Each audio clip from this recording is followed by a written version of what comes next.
Alright, Martin Luther King Day finna come up, so I always wanted to make a video on this subject. I disagree with a lot of his ideas and what he wanted to do. I more identify with like the Black Panthers and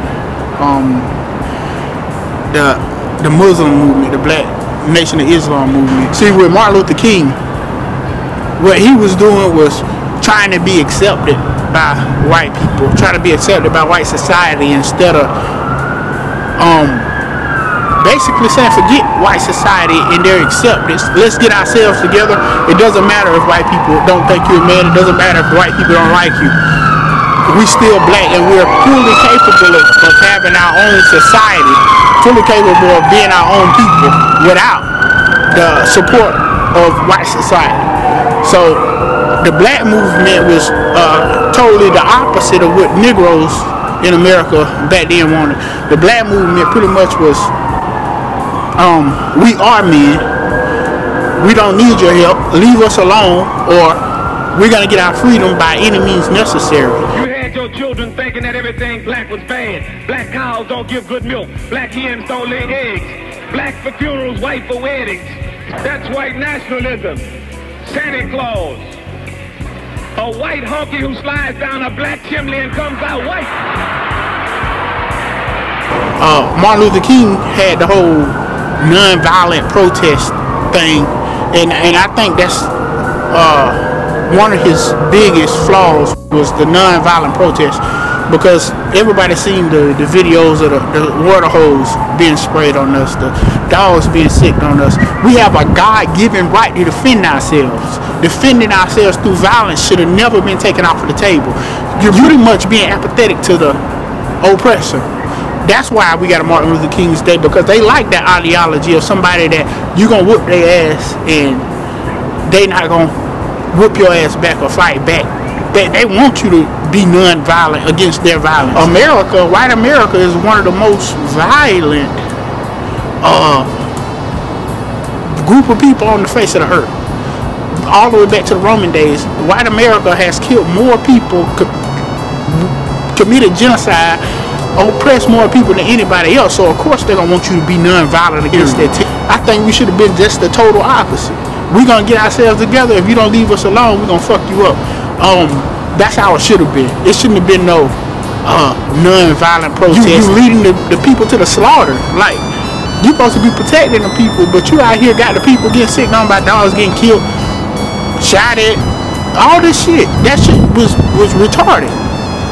And Martin Luther King should have never had non-violent protests leading us that way. That's why he got all the endorsements. That's why he got all the holidays and the attention, because they liked it, that ideology. The oppressors wanted the ideology of Martin Luther King, non-violence. He telling the people that is being oppressed, the people that's being beat, kicked, sprayed by water hoses, not to do nothing back against the oppressor, and I think that's retarded. Like, that's one of the biggest problems I have with him as far as non-violent protests, because we have the God-given right to live free of tyranny, the God-given right to live free and be men and be left alone if we so choose to.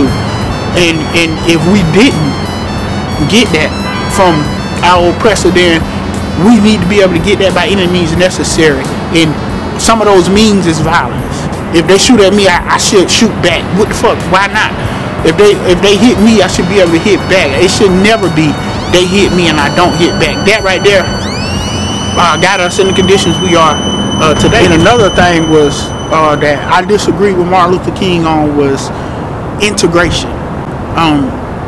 Integrating with somebody that didn't want you to be a part of their society.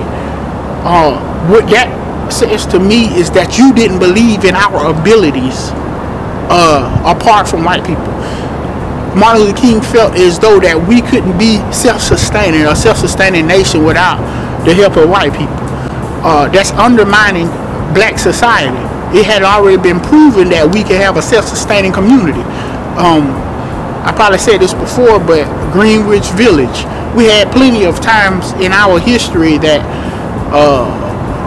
black people had a self-sustaining community independent of white people. By 1921, Tulsa's black population had grown to almost 11,000, and the Greenwood community was booming. 15 grocery stores, 2 black movie houses, 2 black newspapers, 4 drugstores, 2 black public schools, a black public library, 4 barbecue and chili parlors, and about 13 churches. And we could have maintained that, and we would have been better off if we had never integrated with our oppressors. And another thing is, even after Martin Luther King fought for and got integration, we are a more segregated nation today than we were in 1960. Our schools are more segregated today than it was in 1968. We still are segregated because these people that we're fighting to be a part of still do not want to be a part of us. And I think that's pretty weak of our people to want to be a part of a nation of people that don't want to be a part of us and make us look like the abused woman that regardless don't want to be separated from that man that don't want her. And it is pretty pathetic that we don't have that much faith in ourselves in order to be independent of white people. So one of the biggest drawbacks of integration with white America is that we lost what little community, commerce that we had, economic community that we had. In 1860, our net worth for free black people in 1860 was 4% of the net worth of white. It rose all the way up to 25% in 1970. At the beginning of the civil rights. In 1980, our net worth went down to 15%. So we lost 10% of our net worth 10 years after being integrated. And it continued to go down after that. In 1990, it went down to 12%.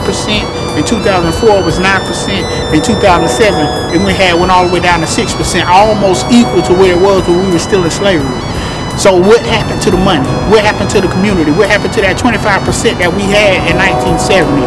That 25% went because we lost value in ourselves. We had money, but we were not able to go and purchase things, so it helped us to go into business for our own selves.